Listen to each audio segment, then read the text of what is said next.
Hello everyone, this is International Master Robert Jamieson from Kids Unlimited in Melbourne, Australia.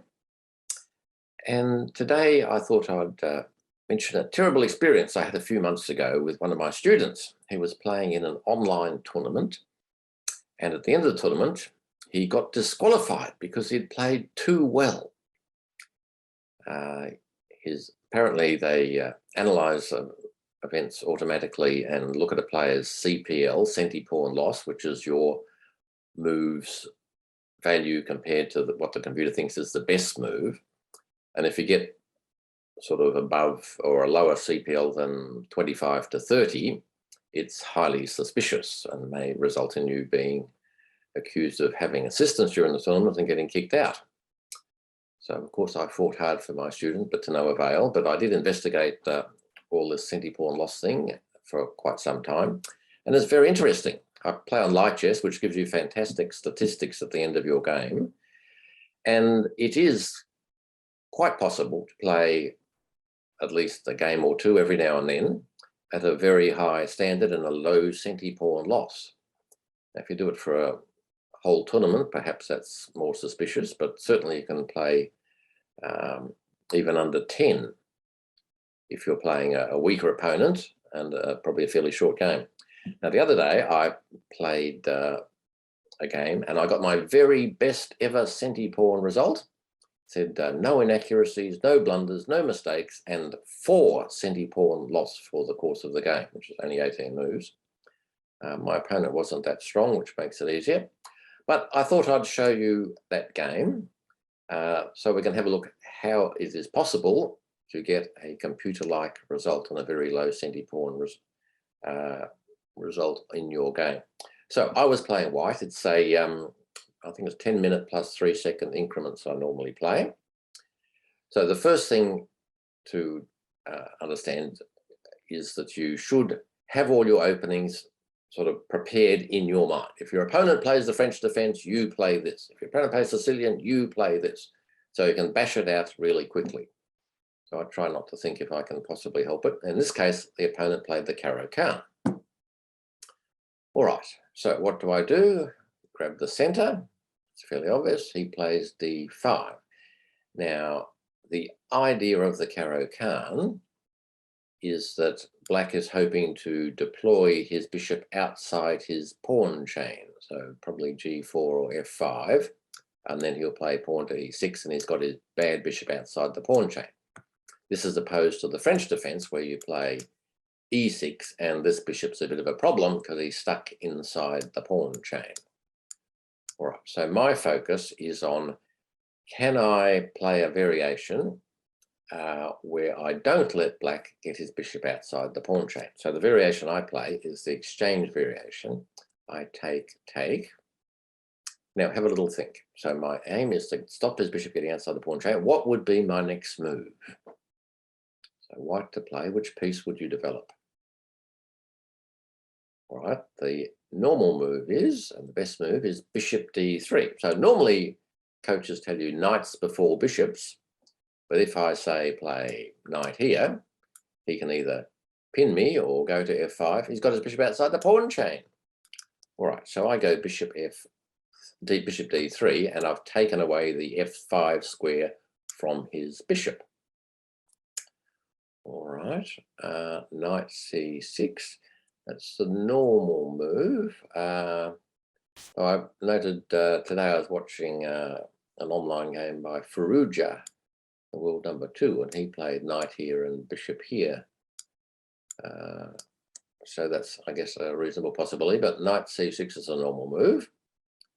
Now, he was attacking our D pawn, so we protect it, and that has the advantage of stopping him at some stage playing knight B4 and getting our good bishop. Knight there. All right, now, again, I wouldn't play knight F3 because that lets him pin the knight with bishop G4. So I move my bishop before my knight. The idea being I want my bishop hopefully exchanged off for his bishop because this is his good bishop. So if I can exchange the dark squared bishops, I'm living happily ever after. Pawn there. All right. So I've achieved my goal. He's got his bishop inside the pawn chain. Maybe this isn't the best move. Maybe he's not such a strong player. You would consider bishop here, getting the bishop outside. I'd probably come here, putting a bit of pressure on this pawn. That's probably a better line. But he's played e6, so I'm thinking, you beauty. Got a bad bishop. Maybe he's not quite so strong. So now I'm due to develop one of my knights. I chose the D knight to make certain I'm controlling e4 and he can't play knight e4, for instance. All right. He develops his bishop. Now, in this scenario, sometimes you go back here because if he takes, you still swap bishops and you have a double pawn, but it's a good double pawn because the pawn's moved closer to the middle, controlling important center squares, and you've got free activity for your rook. But he might not take you straight away, so I want to swap. The disadvantage, of course, is he's recaptured with a developing move. He's now developed the queen, but I've got rid of his good bishop, so I'm happy. Right, knight f3, he castles, I castle. b6. All right, so what can he do? So if, for instance, he was to play e5, then we just have a nice little swap, and he's freed his bishop, but he now has an isolated pawn on d5. I have a nice outpost for my knight on d4 at some stage. I would say positional advantage for me. So he plays b6. He wants to develop his bishop. Rook e1. So now I'm controlling e5, so he can't even have that as an option. Rook e8. Right, now so far, I haven't had to think at all because I know this is what I play against Caro-Kann, and it's just a setup. You go for this setup, takes you a couple of seconds to play your moves. So that's how you should be playing in the opening, not spending any time and playing an opening that you know and understand reasonably well. All right, what does he do here? No, what do I do here? I play knight e5. So clearly he cannot take me because then I'd be skewering the queen and the knight. So I've improved the position of my knight. All right, he moves queen back.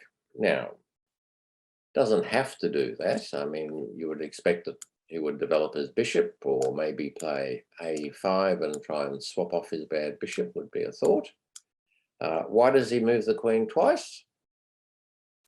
The reason is he can now take my knight and it won't be a fork of the queen and the knight with my pawn. All right, what to do? It's obvious. I reinforce my knight. I'd like to keep my good knight on e5, dominating the board. Right, he takes, I take. So it's nothing special now. Slight edge white. I have a better bishop. I have a nice knight. Perhaps I have attacking chances on the king side. If you're not sure where to be playing, you look at your pawn chain where it's pointing. So my pawn chain is pointing to the king side. Also, I have more space on the king side. So that was probably where I'm looking at playing. But he makes a mistake. Knight here. All right, why is this a mistake? Well, it's a mistake because he hasn't thought of tactics. So before you make your move, you must always say, what is the opponent going to reply? And you have a quick look around in case there's some tactical blunder you've made if you make this move, or he's got some sacrifice or something like that. Now it's clear why he wants to play knight here. He wants to swap off my knight for his knight. So if your opponent has a piece that's better than your piece, doing a swap is good. What he should have done, either develop the bishop or, as I said before, maybe a5. But he's gone here. So he's moved a piece away from the king side and he wants to do another swap. It's perhaps a normal deal where weaker players think they can draw with a stronger opponent by swapping pieces. Okay, white to play. I have a simple tactic. I hope you can see it. I'll give you a couple of seconds. Just have a look. what move would you play for white? Okay, hope you found it. It's a standard sacrifice. Bishop takes h7 check. So his knight has moved away from the protection of the h7 square. So we take it. All right, now, quick question. If you were black, what would you play? Your opponent's just sacrificed a piece for a pawn. Why has he sacrificed a piece for a pawn? Because he thinks it's good. Clearly, he wouldn't just give up a piece for a pawn for no reason. He thinks it's going to lead to a good outcome for him. So what should you do? Logically speaking, you should probably not take it. I mean, black should just play king here. He's a pawn down. He has a lousy position, but he's not dead. But I don't know what it is. It must be a psychological thing. If someone takes you, you take them. It's simple. It's sort of obvious, but it's wrong and it loses. So my opponent, not being a terribly strong player, took me. All right. Look how lonely his king is. Queen check. King goes back. Another free pawn with check. King there. All right. So now I have 3 attacking pieces potentially, the queen, the knight, and the rook, and his king's all lonesome and a bit airy. I hope you can find white's winning move now. Have a quick look. What would you play? Now, I'm sure many of you would perhaps say, look, queen takes rook check, free rook, and it's check. Oh, this is fantastic. And true, that is a good move. But I'm sure your coaches tell you, when you see a good move, look for a better one.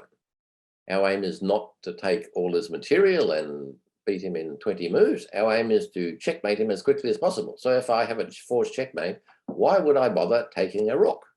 And the forced checkmate is rook e3. Subtle threat of rook check.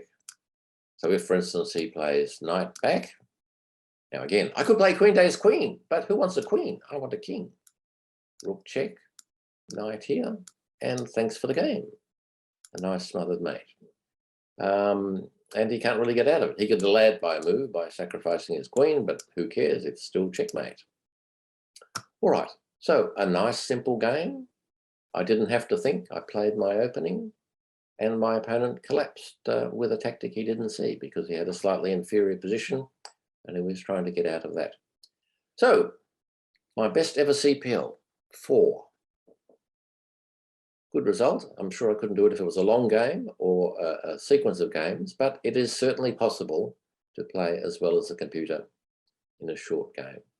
All right, hope you enjoyed that video and good luck with getting a low CPL yourself. See you next time.